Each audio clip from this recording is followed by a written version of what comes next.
Hi there, this is David from Honest IELTS. Today I want to talk about part 2 of the IELTS speaking exam. Now, you may know that the IELTS speaking exam is in 3 parts. Part 1 and part 3 are quite similar. The examiner asks you questions and you answer them. Part 1 questions are quite easy, part 3 questions are more difficult. Section 2 is a little bit different. In this section, you're given information on a card, for example, something like this. Describe a memorable trip you've had. You should say when you went on the trip, where you went, and what you did on the trip, and explain why it was memorable. Now, for this section, you have 1 minute to prepare, and you'll be given pencil and paper, and then you have a maximum of 2 minutes to speak. As a former examiner, I can tell you that students often found this section very, very difficult. It's not a natural situation to talk about a topic for 2 minutes. You're not asked questions. You have to create all the speech yourself. Students would often find the sort of the 1 minute too short and the 2 minutes too long. So they wouldn't have enough time to prepare, but then they would stop speaking too early and not fill the whole 2 minutes. Often they would stop after 30-45 seconds. They might say, I went to Paris with my family last year. It was very interesting. We visited some museums and we went to restaurants. I really enjoyed it. It was fun. And then they would stop, okay, and score not very well in the exam. So what can we do to improve our performance in part 2 of the exam? I want to give you 5 very practical tips that you can use to help you prepare and get ready for that section of the exam. Okay, so my first tip for part 2 of the speaking exam is to make sure that you use that planning time to make detailed notes based on the 4 questions. If you want to do this in your own language, you can. Okay, you're not being tested on your ability to make notes in English. Okay, so write down those 4 key sort of words, like say when, where, what, and why, that you normally get on these cards, and try to make as many detailed notes as possible. Maybe just writing down sort of key words. Okay, remember, it doesn't have to be interesting what you're saying. It just needs to fill the time and be detailed and demonstrate your English.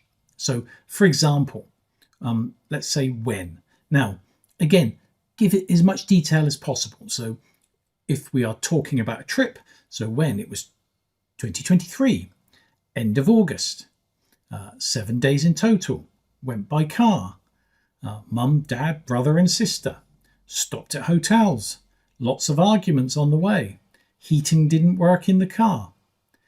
These seem like small details, but just keep adding them. Add as much as you can. Let's go where. Where is the next thing to talk about?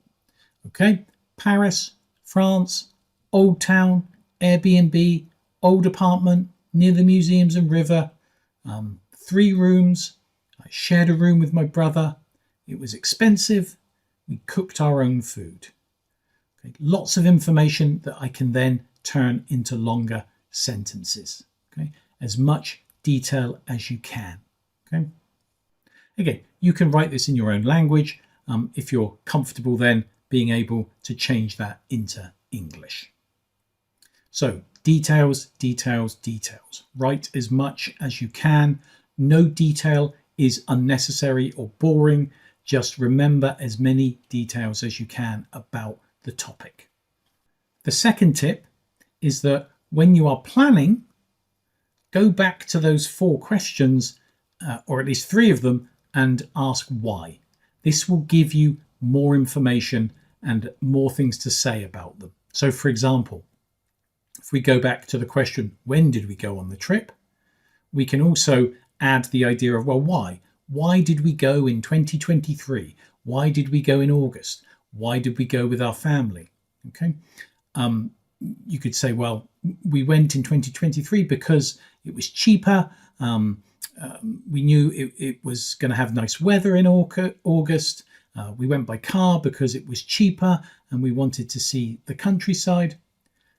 Just add why to each of those questions as well, so you can give reasons.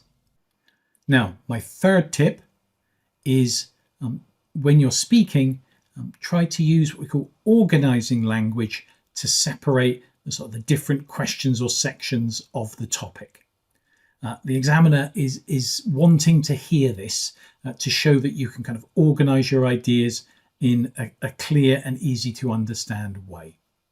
So, for example, you might use specific phrases to begin your speech. You might use specific phrases to show you are moving from one topic to another, or you might use special phrases to show that you have finished speaking. So, for example, when you start talking at the beginning of the 2 minutes, you might say, okay, so I think I'd like to talk about my trip to Paris. We can say, I'm going to begin by talking about my trip to Paris. Or you can say, the place that I've decided to talk about is Paris and the trip I went on. So these phrases are nice fixed phrases that you can use in most situations and in most part 2 topics. If you want to change topic between the different sections of your speech, you can say things like, anyway, moving on to. So moving on to what we did in Paris.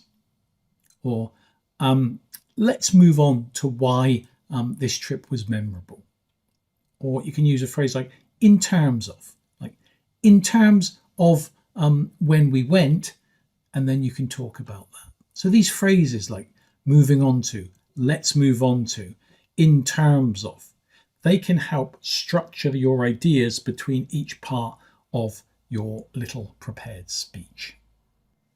And when you finish, you can say something like, so that's about it really, or that's all I can think of to say about that, or I think that's basically it about my trip to Paris. You need to learn these phrases as fixed phrases, fixed language that you can easily pull from your brain when you are speaking in that part of the exam.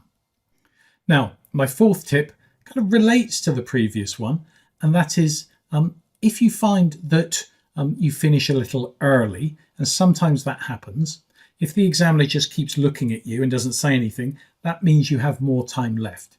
You can always come back to some of the topics and see if you can add more information. And again, you can use some of this organising language to help you do that.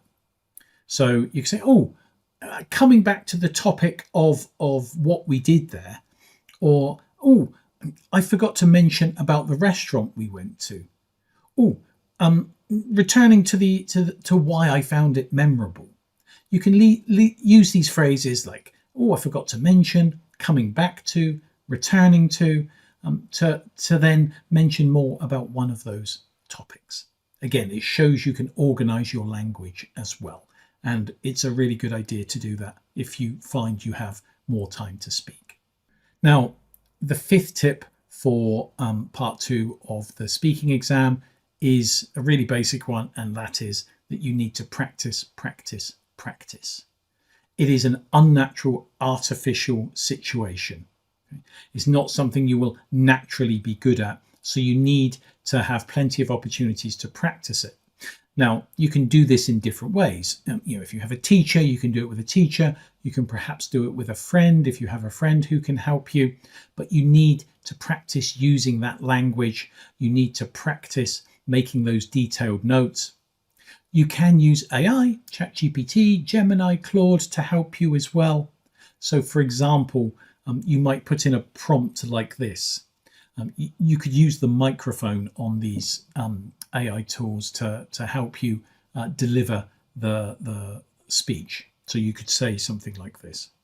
I'm about to speak my answer to an IELTS Speaking Part 2 cue card out loud using your voice mode. Please listen to my full answer and give me feedback specifically on my coherence, grammar and vocabulary.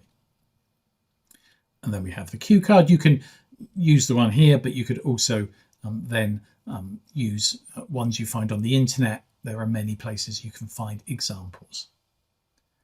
So I will prepare for about 1 minute and then speak for up to 2 minutes. Once I've finished speaking, please analyze and give me honest feedback and concrete actions for improvement. Okay, so those are our 5 tips for part 2 of the speaking exam. With practice and keep trying to do this, you will get familiar with it. You will get used to using that language to structure it, and you will find ways to fill that time by writing detailed notes. I hope you find that useful. If you want to join our WhatsApp group where I share materials, ideas about the IELTS exam and improving your general English, please do. There's also a link to my website where you can sign up for a free consultation, or if you want to do a full IELTS speaking exam and get a detailed report, you can do that there as well. Okay, have a great one, and I hope to see you in my next video. Bye-bye.